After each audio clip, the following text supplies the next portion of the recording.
Hi friends, welcome to movie review of the greatest of all time alias GOAT. Star casting to Vijay Thalapathy, Prabhudeva, director by Venkat ప్రభు.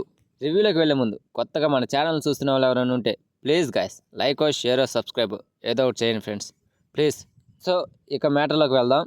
ఈ cinema trailer చూసిన first టైమే నేను అనుకున్నా ఈ cinema థియేటర్లో నరకం చూపిస్తుందిరా అని. అలానే జరిగింది. సినిమా మరీ బోరింగ్గా సాగింది. ట్విస్టులు లేవు, ఎలివేషన్ షాట్లు లేవు, అండ్ స్క్రీన్ ప్లే అస్సలు బాగలేదు. సినిమా చూస్తున్నప్పుడు ఖచ్చితంగా మనకు ఒక డౌట్ వస్తుంది, ఇది వెంకట్ ప్రభు సినిమానేనా అని. సో ఫైనల్లీ నాకైతే అస్సలు ఎక్కలేదు ఈ సినిమా. మరి నాకు అలా ఎందుకు అనిపించిందో మనం కాస్త ఇన్డెప్త్ రివ్యూలోకి వెళ్ళి తెలుసుకుందాం. First of all cinema story గురించి మాట్లాడుకుంటే, గాంధీ అంటే మన హీరో విజయ్ బయట ప్రపంచానికి ఒక ట్రావెల్ ఏజెన్సీలో పనిచేస్తున్నట్లు కనిపించిన తెర వెనుక మాత్రం ఆయన ఒక సీక్రెట్ ఏజెంట్. ఈ సీక్రెట్ ఏజెంట్ అనే విషయం తన భార్యకు కూడా తెలియకుండా దాస్తాడు. అయితే ఒక మిషన్ కంప్లీట్ చేసే సమయంలో తను థాయిలాండ్ వెళ్లాల్సి వస్తుంది. భార్యకు అనుమానం రాకుండా టూర్ పేరు చెప్పి గర్భవతిగా ఉన్న తన భార్యను తీసుకొని థాయిలాండ్ వెళ్తాడు. కొడుకును కూడా అక్కడ భార్యకు తెలియకుండా ఆ మిషన్లో పాల్గొంటాడు. కానీ గాంధీ వల్ల దెబ్బతిన్న టెర్రరిస్ట్ వాళ్ళు విజయ్ ఫ్యామిలీ మీద దాడి చేస్తుంది. ఈ సమయంలో పిల్లాడైన గాంధీ కొడుకు జీవన్ చనిపోతాడు. అదే సమయంలో గర్భవతిగా ఉన్న తన భార్య ఆడపిల్లకు జన్మనిస్తుంది. తన కొడుకు చనిపోయాడన్న కారణంతో గాంధీని అసహ్యించుకొని వెళ్ళిపోతుంది. అలా కొన్నేళ్లు గడిచిపోతాయి. సీక్రెట్ ఏజెంట్గా ఇంకా పనిచేస్తూ ఉన్న గాంధీ మళ్ళీ ఒక మిషన్లో భాగంగా యూరప్ వెళ్తే తన పోలికలతో ఉన్న ఒక వ్యక్తి కనిపిస్తాడు. అతడే తన కొడుకు జీవన్ అని తెలుసుకొని తన ఇంటికి తీసుకువెళ్తాడు.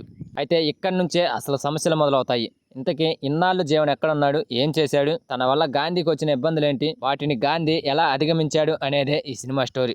సో ఇలాంటి స్టోరీలు మనం చాలానే చూసాం కదా. హీరో పైకి మామూలు వ్యక్తులు కనిపిస్తూ తెర వెనక మాత్రం ఒక సీక్రెట్ ఏజెంట్లా పనిచేసే సినిమాలు చాలానే వచ్చాయి. ఇదే సెటప్తో ఈ సినిమాను నడిపించాడు వెంకట్ ప్రభు. హీరో చేపట్టే ఓ మిషన్ నేపథ్యంలో వచ్చే యాక్షన్ ఘట్టాలతో సినిమా స్టార్టింగ్ బాగానే అనిపిస్తుంది. ఇక యాక్షన్ ఘట్టాల తర్వాత ఫ్యామిలీ డ్రామా వైపు సినిమా మళ్ళినప్పుడు నీరసం తెప్పిస్తుంది. చాలా బోరింగ్గా నడుస్తుంది ఆ ఫ్యామిలీ డ్రామా అనేది. అటు కామెడీ వర్కౌట్ కాలేదు, ఇటు ఎమోషన్ వర్కౌట్ కాలేదు. హీరో కొడుకు చనిపోయాక ఆ సమయంలో కాస్త ఇంట్రెస్ట్ మొదలవుతుంది.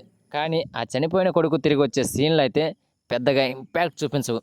కానీ కొడుకు మామూలుడు కాదు. తిరిగి రావడంతో తన ఉద్దేశాలు వేరని తెలుసుకునే ఇంటర్వెల్ టైం అయితే ఆకట్టుకుంటుంది. ఇంటర్వెల్ సీన్ పర్లేదు అనిపించింది. ఇద్దరు హీరోల మధ్య పోరాటం ఎలా ఉంటుందో అనే ఆసక్తితో సెకండ్ హాఫ్లోకి అడుగు పెడతాం. కానీ సెకండ్ హాఫ్ మాత్రం నీరసంగా ఏదో మామూలుగా సాగిపోతుంది. యాక్షన్ సీన్లు తప్ప ట్విస్ట్లు, టర్నులు అనేవి సెకండ్ హాఫ్లో కనిపించవు. ఆ తండ్రి కొడుకుల మధ్య పోరు అనేది ఇంట్రెస్టింగ్గా చూపించలేకపోయాడు డైరెక్టర్. విజయ్ని కుర్రాడిగా చూపించే ప్రయత్నం మాత్రం ఏమాత్రం ఆకట్టుకోదు. ఆ క్యారెక్టర్ కూడా అంతగా ఆసక్తిగా అయితే ఏమనిపించదు. దానికి తోడు సెకండ్ హాఫ్ కూడా అంతంత మాత్రంగానే సాగుతుంది. ఇక హీరోయిన్ మీనాక్షి చౌదరి క్యారెక్టర్ని ముగించిన తీరు, ప్రభుదేవ క్యారెక్టర్కి ఇచ్చిన ట్విస్ట్ అంతగా అయితే ఏమనిపించదు. ఫైనల్లీ క్లైమాక్స్ సీన్ అయితే కాస్త బెటర్ అనిపించింది నాకైతే. సో ఓవరాల్గా ఒక్క మాటలో చెప్పాలంటే ఈ సినిమా గురించి ది గోట్ అంత గ్రేట్ ఏం కాదు. ఇక నటీనటుల పర్ఫార్మెన్స్ విషయానికి వస్తే విజయ్ చాలా ఎక్స్పెక్ట్ చేశా ఈ సినిమాలో ఆయన దగ్గర నుండి, కానీ అంతగా ఏం ఇంపాక్ట్ చూపించలేకపోయాడు ఈ సినిమాలో. ఇక స్నేహ, మీనాక్షి చౌదరి అండ్ లయ, ఇంకా చాలామంది, ప్రభుదేవ, వీళ్ళందరూ కూడా బాగానే చేశారు. సో ఈ సినిమాకి నా రేటింగ్ వచ్చేసి 2/5. సో అది friends the greatest of all time movie review. ఈ రివ్యూ కనుక మీకు నచ్చితే ప్లీజ్ గైస్ లైక్ చేయండి, షేర్ చేయండి అండ్ సబ్స్క్రైబ్ చేసుకొని పక్కన ఉన్న బెల్ ఐకాన్ని క్లిక్ చేసుకొని ఆన్లో పెట్టుకోండి ఫ్రెండ్స్.